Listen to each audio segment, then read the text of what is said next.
बारिश में अमीर देवरानी वर्सेस गरीब जेठानी के मायके वालों की दावत। आज शांति के छोटे बेटे की सगाई थी। पूरा परिवार सगाई के लिए आयोजित वाटिका में गया होता है। सगाई की सारी ही तैयारियां काफी अच्छी थी। वाटिका में खाने पीने से लेकर मेहमानों के बैठने तक का अच्छे से इंतजाम किया गया था। बहन, आप लोगों ने काफी अच्छी तैयारी कर रखी है। बहन, हमारी एक ही बेटी है, इतना तो करना ही था। अब आशा वेटर को बुलाती है और वेटर ट्रे में कुछ आइसक्रीम और ड्रिंक लेकर आता है और वहां खड़े और बैठे हुए सभी मेहमानों को देता है। कुछ देर में स्टेज पर सगाई की रस्म शुरू होती है और बारी बारी से दूल्हा दुल्हन एक दूसरे को अंगूठी पहनाते हैं। फिर सब बैठकर खाना खाते हैं और खाना खा के सगाई करके शांति अपने पूरे परिवार के साथ घर आती है, जहां सभी अपने कमरे में चले जाते हैं और शांति अपनी बेटी के साथ हॉल में बैठती है। और जब पूजा जा रही होती है तो वो अपनी बेटी के सामने पूजा को ताने देती है। क्यों पूजा, देखी अपनी अमीर देवरानी की दावत।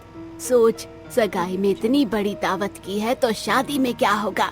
और एक तेरे माँ बाप ने ऐसी दावत की जिससे पूरे रिश्तेदारों के सामने मेरी इज्जत कम हो गई। माँ, आप छोटी छोटी बात पर भाभी को क्यों सुनाती हो? पूजा भाभी निशा भाभी जितनी अमीर नहीं, और भाभी को ऐसे समय पर क्यों सुना रही हो जब उनकी प्रेगनेंसी का 3रा महीना चल रहा है? तू चुप कर, भाभी से बड़ा लगाव है, बिल्कुल अपने भाई और बाप के नक्शे कदम पर चलती है। शांति अपनी बहू को खरी खोटी सुनाकर वहां से चली जाती है। इसी तरह कुछ दिन बीत जाते हैं और बहुत जल्द दिवाकर की शादी होती है। और जब शांति अपने मेहमान और बारातियों के साथ शादी में जाती है तो अच्छा खासा बैंक्वेट बुक होता है, जिसमें कई सारे नौकर और खाने की काफी सारी चीज होती है और वेटर सबके पास जाकर उन्हें खाना देकर जा रहे थे। वहीं दूल्हा दुल्हन स्टेज पर बैठे थे। शांति, तुम्हारी तो सही लॉटरी लग गई। अमीर घर से बहू आ रही है और इज्जत देखो कितनी मिल रही है बारातियों को। सही कहा बहन तुमने। शांति बहन, तुम्हारी गरीब बहू की शादी में किसी को कोई इज्जत नहीं मिली, ऊपर से झगड़ा और हो गया था। अपनी पड़ोसन की बात सुनकर शांति को अपनी बड़ी बहू की शादी याद आती है। पूजा की शादी में बारिश हो जाती है, जिसकी वजह से सारे बाराती पड़ोस के गरीब घर में आधे भीगे आधे सूखे खड़े थे। अरे कैसे गरीब परिवार में रिश्ता कर लिया बहन तुमने। इन गरीबों की तो इतनी भी हैसियत नहीं कि बारिश में कोई ढंग का इंतजाम कर सके। बताओ, अब इतने सारे मेहमान सिर छुपाने के लिए पड़ोसियों के घरों में जा रहे हैं। माफ करना अंकल, पर हमने सारी अरेंजमेंट करी थी, पर बारिश की वजह से सब खराब हो गया। पर हम आप लोगों का ख्याल रख तो रहे हैं, फिर दिक्कत कहाँ आ रही है? दीपक के इतना बोलते ही शांति का भाई दीपक को थप्पड़ मार देता है और लड़ाई शुरू हो जाती है। शांति, अपने भाई को समझाओ, हम यहाँ शादी करने आए हैं, ना कि लड़ाई करने के लिए। अपने भाई को बोलो गुंडागर्दी कहीं और दिखाए। इसमें मेरे भाई की कोई गलती नहीं है। इन गरीबों ने बारातियों के मान सम्मान के लिए किया ही क्या है। शांति ये सब सोच ही रही होती है कि तभी आशा वहां आती है और सभी मेहमानों से कहती है, आप सबको किसी चीज की परेशानी तो नहीं हो रही है ना? वैसे हमने सारे अरेंजमेंट कर रखे हैं। अगर बारिश भी हो गई तो आप सबके लिए होटल में रूम बुक है, आप अपने रूम में चले जाना। अरे आप सब खड़े क्यों हैं? मेन खाना तो अब शुरू हुआ है। खाने में chow mein, noodles, french fries, fried rice, chapati, रुमाली रोटी, पराठे, नान, छोले भटूरे सब कुछ है।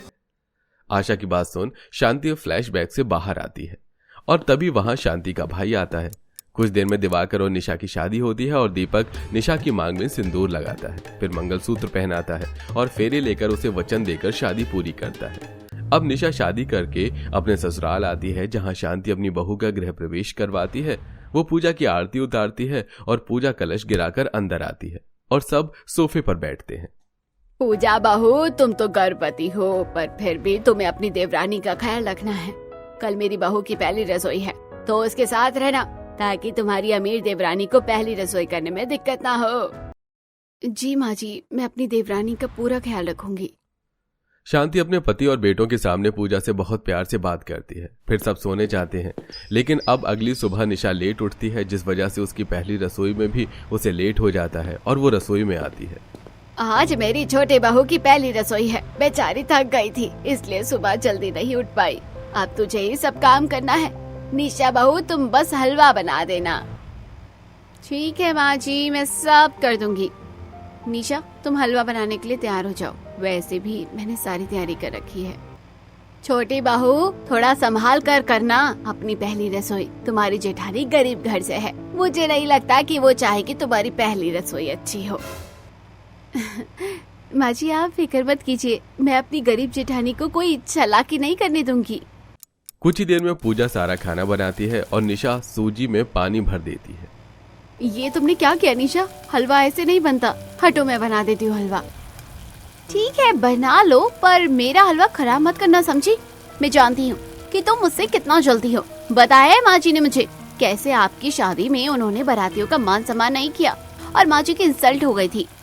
निशा की ऐसी बातें सुनकर पूजा को अपनी शादी का दिन याद आता है। उसकी शादी बारिश के टाइम हुई थी। उसके गरीब माता पिता ने गली में ही टेंट लगवाया था और शादी की सारी तैयारी करी थी, पर अचानक से बारिश होने की वजह से गली में पानी भर गया। तेज हवा, आंधी तूफान में उनका लगाया टेंट भी उड़ चुका था। यहाँ तक कि खाने का सामान भी पड़ोसियों के घरों में रखवाना पड़ा और साथ ही कुछ मेहमानों को भी पड़ोस के घरों में भेजना पड़ा था। कितनी बारिश हो रही है, कैसे लोग हैं? इन्होंने बारिश में बारातियों के लिए कोई इंतजाम भी नहीं कर रखा। ऐसा नहीं है बहन, सारा इंतजाम कर रखा है, पर तेज आंधी तूफान और बारिश की वजह से ये सब खराब हो गया। हमारी कच्ची कॉलोनियों में पानी जल्दी भर जाता है ना। पर फिक्र मत कीजिए, आप सब बैठिए, मैं आप सभी को खाना खिलाती हूँ। बड़ी आई अपने इस कच्चे मकान में बारातियों को बिठाकर खिलाने वाली। बारातियों का तो स्वागत तक नहीं किया, चली उन्हें खुद खिलाने। गरीब होने की वजह से पूजा के घर वाले ज्यादा कुछ इंतजाम नहीं कर पाते और जो भी करते हैं बारिश की वजह से सब खराब हो जाता है, जिस वजह से शांति ने सिर्फ पूजा से बल्कि उसके पूरे परिवार से चिढ़ती रहती है। अब कुछ ही देर में शांति रसोई में आती है। बहू, कभी अपने सपनों की दुनिया से बाहर भी आ जा। दूध गर्म होकर गिर रहा है, पर तेरा ध्यान कहाँ है? अब जल्दी से बाहर खाना लेकर आ, सब खाने का इंतजार कर रहे हैं। कुछ ही देर में निशा और पूजा खाना लेकर बाहर जाती हैं, जहां सभी लोग खाने की काफी तारीफ करते हैं। इसी तरह कुछ दिन बीत जाते हैं और शांति के घर उसके किसी रिश्तेदार के घर में दावत आती है। पूरा परिवार दावत में जाने के लिए तैयार हो जाता है, तो वहीं पूजा भी अच्छे से तैयार हो जाती है। और जब विनोद अपने दोनों बेटों के साथ बाहर जाता है तो शांति एक बार फिर पूजा को हॉल में खड़े होकर सुनाना शुरू कर देती है। तुझे क्या जरूरत है हमारे साथ दावत पर चलने की? जानती भी है हम जहाँ दावत के लिए जा रहे हैं वो लोग कितने अमीर हैं। तुम जैसे गरीबों ने कभी इतनी बड़ी दावत देखी भी नहीं होगी। माँ जी, जब जेठानी जी गरीब है तो उसमें उनकी क्या गलती? बेचारी तैयार है, ले चलते हैं, देख लेगी वो भी अमीरों की दावत कैसी होती है। माँ, आप सब यहीं खड़े होकर बातें कर रहे हैं, हम लोग बाहर आपका इंतजार कर रहे हैं, जल्दी चलिए, लेट हो रहा है। एक बार फिर शांति अपने बेटे और पति से छिपकर पूजा को खरी खोटी सुनाकर सबके साथ दावत के लिए जाती है, जहां सब कुछ बहुत सुंदर था। समय यूं ही गुजरता है और बहुत जल्द सबको पता चलता है कि निशा भी गर्भवती है। सब हॉल में बैठकर चाय पी रहे थे और तभी दिवाकर हाथ में मिठाई का डिब्बा लेकर आता है। माँ, आपको पता है आप बहुत जल्दी दादी बनने वाली हैं और मैं पापा। ये तो बहुत अच्छी बात है। पूजा का 6वां महीना लग चुका है, बहुत जल्द इस घर में 2 मेहमान आएंगे। अब तो मैं भी अपनी दोनों बहू के बच्चे होने पर दावत रखूंगा। अरे 2 बार दावत करने की क्या जरूरत है? दोनों बच्चों में 3-4 महीने का ही तो फर्क रहेगा। निशा बहू का जब बच्चा हो जाएगा तब हम एक साथ ही दावत कर देंगे। ये भी सही है। निशा की प्रेगनेंसी से पूरा परिवार काफी ज्यादा खुश होता है। समय गुजरता है और देखते ही देखते पूजा का 8वां महीना लग जाता है और निशा का 5वां। ऐसे ही एक दिन शांति, निशा और काजल छत पर कुर्सी लगाकर बैठे होते हैं, तो वहीं पूजा अपने कमरे में आराम कर रही होती है। तेज आंधी तूफान चलने लगती है और काजल अपनी माँ और भाभी से कहती है, हमें नीचे चलना चाहिए, कितनी तेज आंधी तूफान चल रहे हैं, किसी भी वक्त बारिश हो जाएगी। मैं सूखे कपड़े उतार लेती हूँ। कोई जरूरत नहीं है तुझे कपड़े उतारने की, जिसने डाले हैं वही उतारेगी। मैं निशा बहू को नीचे लेकर जा रही हूँ, मेरी छोटी बहू गर्भवती है। सही कहा माँ जी, मुझे सहारे की बहुत जरूरत है, मैं और मेरा बच्चा कमजोर जो है। शांति काजल को जबरदस्ती नीचे भेज देती है और निशा के साथ छत का दरवाजा खोलकर खुद भी नीचे आ जाती है। कुछ देर में तेज बारिश होने लगती है और शांति ऐसी हालत में भी आराम कर रही पूजा को उसके कमरे में जाकर छत से कपड़े लाने को कहती है। तू तो सारा दिन ऐसे ही आराम करती है, जैसे कि हम कभी गर्भवती हुए ही नहीं। छत पर सारे कपड़े भीग गए, बाहर कितनी तेज बारिश हो रही है, जानती भी है। क्या बाहर बारिश हो रही है? मैं भी छत पर से कपड़े लेकर आती हूँ। अब छत से कपड़े लाने का क्या फायदा दीदी? दिवाकर जी के तो सारे कपड़े गीले हो गए हैं। आप तो सच में एक नंबर की कामचोर हैं। निशा भी शांति के साथ मिलकर पूजा को खरी खोटी सुनाने लगती है। ये देख पूजा को काफी बुरा लगता है और वो आराम आराम से छत पर जाती है और कपड़े उतार कर नीचे लाती है और छत से आ रहा बारिश के पानी को साफ करती है। पर तभी वहां विनोद, दिवाकर और अमित आ जाते हैं। पूजा, ये क्या कर रही हो तुम भी गर्भवती हो, तुम्हारा 8वां महीना चल रहा है। अगर अभी कुछ ऊंच नीच हो जाती तो? अरे बेटा, तेरी बीवी सुनती कहाँ है किसी की? बहू, घर में और भी लोग हैं, तुम्हें सारा काम संभालने की जरूरत नहीं है, जाओ आराम करो। अपनी सास का दो मुंह देख पूजा बड़ी हैरान होती है। समय गुजरता है और बहुत जल्द पूजा एक बहुत ही प्यारी सी बेटी को जन्म देती है, जिससे शांति और ज्यादा चिढ़ जाती है। देखते ही देखते निशा की डिलीवरी का भी समय आ जाता है और निशा एक बहुत ही प्यारे से बेटे को जन्म देती है। हॉस्पिटल में सास, ससुर और दिवाकर उसे देखने आते हैं और शांति गोद में पोते को उठाकर कहती है, देखिए जी, हमारी अमीर बहू ने हमें इस घर का वारिस दिया है। आप जल्दी से दावत का इंतजाम कर लीजिए। जिस दिन मैं अपने पोते का नामकरण करूंगी उसी दिन दावत भी रखूंगी। शांति, तुम्हारी बड़ी बहू की भी बेटी हुई है, इसलिए दावत दोनों की होगी। हाँ, तो मैंने कब मना किया है? आप दावत की तैयारी शुरू कीजिए और मेहमानों की लिस्ट बना लीजिए। शांति अपने पोते का चेहरा देखकर काफी खुश होती है। पूरा परिवार हॉस्पिटल से घर आता है और विनोद, पंडित, केटरिंग, टेंट वाले सभी से अच्छे से बात कर लेता है और कमरे में बैठकर शांति को सारा हिसाब बताता है। मैंने सभी मेहमानों को इनवाइट कर दिया है और सारी तैयारियां भी कर ली है, पर मुझे 1-2 दिन से मौसम ठीक नहीं लग रहा। कहीं दावत वाले दिन बारिश ना हो जाए। एक काम करता हूँ, एक छोटा सा हॉल बुक कर लेता हूँ, उसी में दावत कर लेंगे। थोड़े से पैसे बस ज्यादा लगेंगे, पर बारिश की वजह से हमें परेशानी तो नहीं होगी। अगर आपको हॉल ही करना है तो पहले कर दे। अब सारे इंतजाम हो चुके हैं, कल ही दावत है। अगर कोई हॉल नहीं मिला तो और बारिश की चिंता मत कीजिए, बारिश नहीं होने वाली। और आपने मेरी अमीर बहू के मायके में फोन किया है या पता चले जिसको दावत में स्पेशली बुलाना है आपने उसी को नहीं बुलाया? अरे भगवान, मैंने सबको बुला लिया है, पर फिर भी तुम एक बार दोनों बहू के मायके में फोन कर दो। मैं क्यों करूँ उस गरीब के मायके वालों को फोन? उन्होंने कितनी गंदी दावत करी थी, उसकी वजह से सभी लोग हंस रहे थे मुझ पर। मैं तो चाहती ही नहीं वो गरीब परिवार मेरी दावत में आए। मैं तो अपनी अमीर बहू के मायके वालों को बुलाऊंगी बस। इतना बोलकर शांति अपनी अमीर बहू के मायके में हॉल में बैठकर फोन करती है और उन्हें बड़े ही प्यार से दावत के लिए फिर से बुलाती है। आपके बिना ये दावत अधूरी रह जाएगी। पूरे परिवार के साथ आना है आपको। हाँ बहन, क्यों नहीं।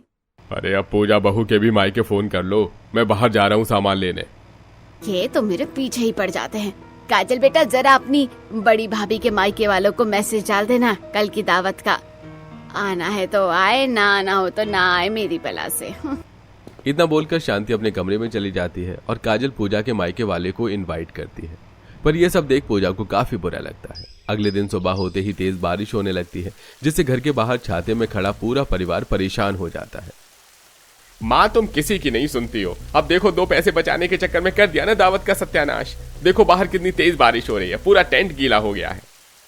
भैया, दावत तो रात की है ना, क्या पता कुछ देर में बारिश रुक जाए। पूरा परिवार बाहर हो रही तेज बारिश को देखकर परेशान हो जाता है। देखते ही देखते सुबह से दोपहर हो जाती है, पर बारिश रुकने का नाम नहीं लेती। तभी हलवाई वाला शांति को फोन करता है।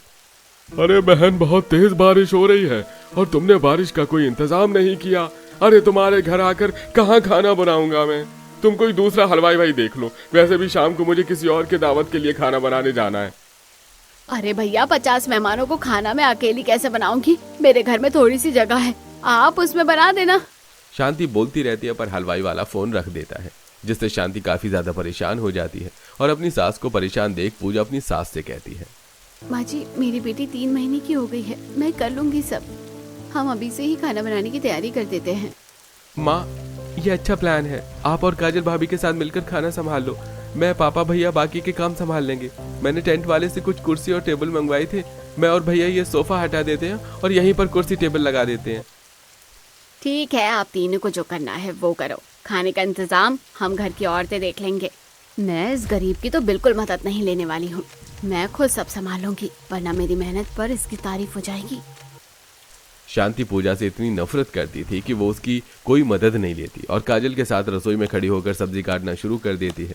अकेली होने की वजह से बार बार शांति कभी छाता लेकर घर के बाहर जाती तो कभी स्टोर रूम से खाना बनाने का सामान लाती, जिस वजह से वो काफी ज्यादा थक जाती है और खाने में सिर्फ मिक्स वेज और पुलाव बना पाती है और वो भी जल जाते हैं। अपनी सास को इतना परेशान देख अब पूजा से रहा नहीं जाता और वो किचन में अपनी सास से बोलती है, माँ जी, मैं किसी से नहीं बोलूंगी कि खाना मैंने बनाया है। आप थक गई हैं, घर में मेहमान भी आने वाले होंगे, रात होने को है और अब तक खाना नहीं बना। कुछ खाना हम बाहर से मंगवा लेते हैं, बाकी रोटी दाल चावल मैं बना लूंगी। माँ मान जाओ, वैसे तो तुम बड़ा बोलती हो कि घर आए मेहमानों की इज्जत नहीं हुई। अगर आज तुम्हारे घर आए मेहमानों की इज्जत नहीं हुई ना तो सब तुम्हारा ही मजाक बनाएंगे। अब न चाहते हुए भी शांति को पूजा की मदद लेनी पड़ती है और पूजा अपनी सास और नंद के साथ मिलकर बाकी सारा खाना बनाकर तैयार कर देती है। तो वहीं काजल भी मिठाई, आइसक्रीम और रायता बाहर से ऑर्डर करती है। कुछ ही देर में मेहमान आने लगते हैं और जब मेहमानों को घर में बैठने की जगह नहीं मिलती तो वो शांति को ताने देने लगते हैं। शांति बहन, मुझे तुमसे ये उम्मीद नहीं थी। तुम तो जानती हो सावन में कितनी बारिश होती है। अगर आज दावत रखी थी तो बारिश का इंतजाम भी कर लेती। दरवाजा बंद रखने की क्या जरूरत थी? दरवाजे पर खड़े रहने की वजह से हम सभी भीग गए और घर में बैठने की भी जगह नहीं है। हर जगह बस कुर्सी और टेबल ही नजर आ रहा है। ओह माय गॉड, ऐसी थर्ड क्लास दावत में मैं आज तक नहीं गई बहन। हमारे घर तुमने 2-3 बार दावत खाई होगी, थोड़ी हमारी रेपुटेशन का ही ख्याल रख लेती। ऐसा नहीं है बहन, मैंने सारा इंतजाम किया था, पर सुबह से ही बारिश है जो रुकने का नाम ही नहीं ले रही। पर आप अब फिक्र मत कीजिए, घर में भी हम सब ने बहुत अच्छे से इंतजाम किया है। वो तो बारिश की वजह से वेटर आने से मना कर रहे हैं, पर आप लोगों को खाने में कोई कमी नहीं मिलेगी। आप सब बैठिए, मैं खाना लगवाती हूँ। बहन, खाना खिलाने से पहले तौलिया तो दे दो ताकि हाथ पैर भी हम साफ कर सके। ये लीजिए आंटी जी तौलिया। अब सभी मेहमान हाथ पैर साफ करके डाइनिंग टेबल पर बैठ जाते हैं। कुछ देर में विनोद डाइनिंग टेबल पर साफ कपड़ा लगाता है और उनके सामने अलग अलग खाने की वैरायटी रख देता है। कुछ देर में दिवाकर भी बाहर से आइसक्रीम, रायता, कोल्ड ड्रिंक लेकर आता है। तो वहीं आशा भी रसोई से खाना लेकर आती है और अपनी बहू बेटी के साथ घर आए मेहमानों को खाना देने लगती है। माँ, दीदी की सास ने तो घर में ही खाना बनाया है, बिल्कुल स्वाद नहीं आ रहा खाने का। बेटा हमेशा अच्छी पार्टी खाता है, एक दिन बुरी भी खा ले। मुझे उम्मीद नहीं थी बहन तुमसे कि तुम ऐसी घटिया दावत करोगी।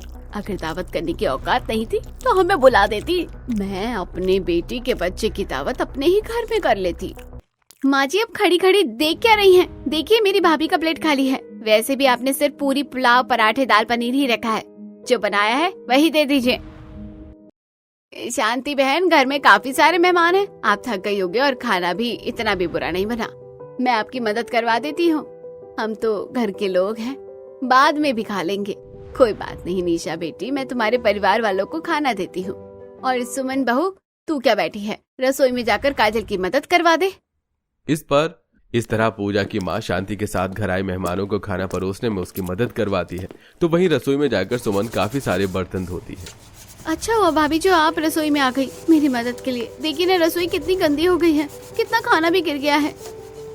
मैं समझ सकती हूँ काजल, बारिश की वजह से सारी चीजें खराब हो जाती हैं। मुझे बताया था माँ जी ने, जब नन्ना जी की शादी हुई थी तो ऐसे ही बारिश हो गई थी और सब कुछ खराब हो गया था। जब सुमन और काजल बातें कर रही होती हैं तभी वहां शांति आती है और सुमन की बातें सुनकर उसे पूजा के मायके वालों की हालत का अंदाजा होता है और वो रसोई में आकर रसोई साफ करने लगती है। पर तभी वहां पूजा आती है और अपनी सास के हाथ से कपड़ा लेकर रसोई साफ करते हुए कहती है, माँ जी ये मैं कर दूंगी, मैंने अभी सभी मेहमानों को खाना खिला दिया है। आप मेहमानों को विदा कीजिए और खुद भी खा लीजिए। और मेरी बेटी सो रही है, थोड़ी देर उसे संभाल लेना। उदास शांति अपनी पोती के पास जाती है। अब जब एक एक करके मेहमान जाने लगते हैं तो जाने से पहले उसके खाने में कमी बताकर जाने लगते हैं। अगर दावत करने की औकात ना हो तो नहीं करनी भी चाहिए, वो भी खासकर बारिश में। और तुम्हारी छोटी बहू इतनी अमीर घर से आई है, उनके घर की दावत खाई है, फिर भी इतना घटिया दावत करी। तुम्हारी दावत से तो अच्छा तुम्हारी उस गरीब बहू की शादी की दावत थी। कम से कम हम सब ने बैठकर आराम से पेट भर खाना तो खाया था। पर तुमने जो मिक्स वेज और पुलाव बनाया था वो भी जला हुआ था। हाँ आंटी, इसलिए अब से दावत में वही खाना रखना जो आपको बनाना आता हो। मैं तो कहूंगा कि केटरिंग वाले को बुलाया, अगर न कर सको तो हमसे हेल्प ले लेना। घर आए सभी मेहमान खाना खाकर वहां से चले जाते हैं और सभी के जाने के बाद घर में गंदगी देख निशा सब पर भड़कने लगती है। माँ जी, अगर आपको ऐसी दावत करनी थी तो मत करती। घर का क्या हाल बन गया है। मैं इतना छोटा बच्चा गोद में लेकर कोई काम नहीं करने वाली, और आपकी वजह से जानती हो आज मुझे कितनी शर्मिंदगी महसूस करनी पड़ी। घर आए सभी मेहमान खाने की कितनी बुराई कर रहे थे, और जेठानी जी आप दिखाना क्या चाहती थी कि छोटा बच्चा होने के बाद भी आप बहुत अच्छा काम कर सकती हैं और मैं नहीं।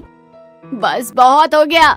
माना कि तू अमीर घर से है और बड़ी बहू गरीब घर से है, इसका मतलब ये नहीं कि तू मेरे होते हुए उसे ताने कसेगी। और रही खाने की बात, तो जो तेरे घर वाले पेट भर कर गए हैं ना, वो भी नहीं भरता। सारी गलती मेरी है, मुझे दावत रखना ही नहीं चाहिए थी। हाँ, समझ में आ रहा है पूजा बहू, तेरे मायके वालों ने बारिश में कैसे दावत और तेरी शादी की थी। आज शांति को अपनी गलती का एहसास हो जाता है और वो अपनी गरीब बहू का साथ देती है, और उस दिन के बाद फिर कभी शांति पूजा और निशा में फर्क नहीं करती।